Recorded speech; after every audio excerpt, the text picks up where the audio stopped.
Hello, I am James Marshall reporting on the Battle of St. Mihiel.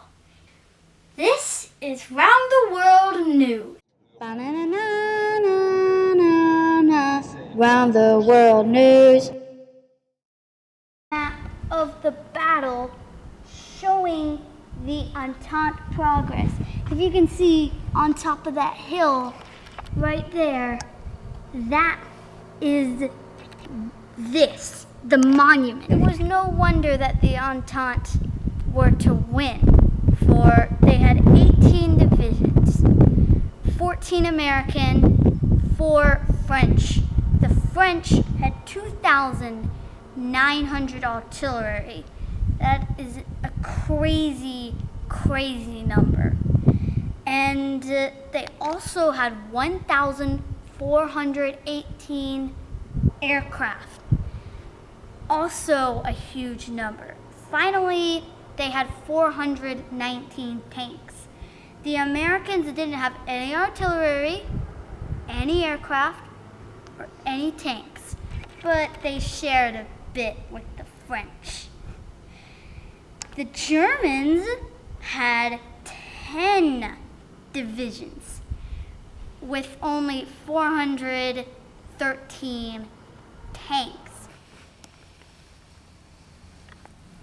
This battle was fought between the Entente and the Allies, like all battles during World War I, but it was different than World War II because the Entente was Great Britain, France, Russia, and their allies, while the alliance was Germany, Austria-Hungary, and their allies.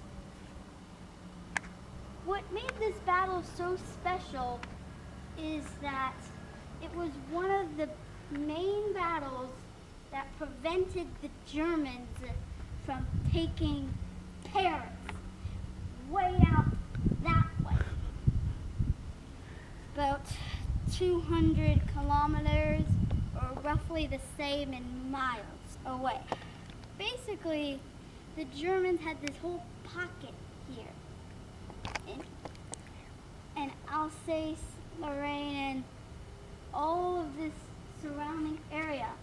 Actually, here was fortified, and with cannons, they could control this whole area around me. And just to show you some of the artillery shells, this is probably where the battle took place.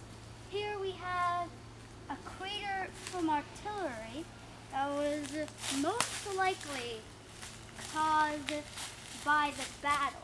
Now, a century of water and dirt and mud has filled it in, but we still have a pretty sizable crater.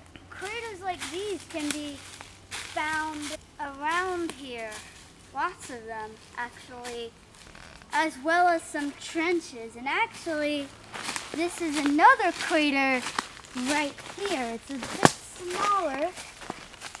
Like I said, a century of water and mud and dirt filled it in, probably made it a lot smaller.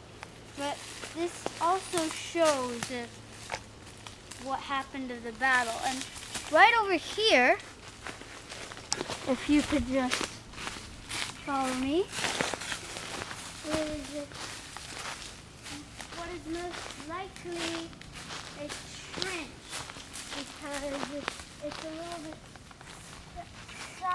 shallower, and it is clearly not a natural shape. That is obviously man-made. It's evidence there was one here, and it's really hopeful to see all these trees here, because the forest was just destroyed in the battle. So I'm just about to tell you about the battle strategy. The Entente were trying to push the Germans out of France. They were very successful. Very, very successful. And this ended up in an Entente victory.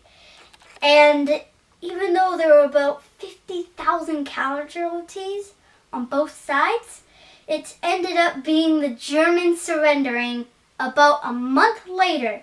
This led to the Roaring Twenties! But then the Great Depression, which led directly to World War II.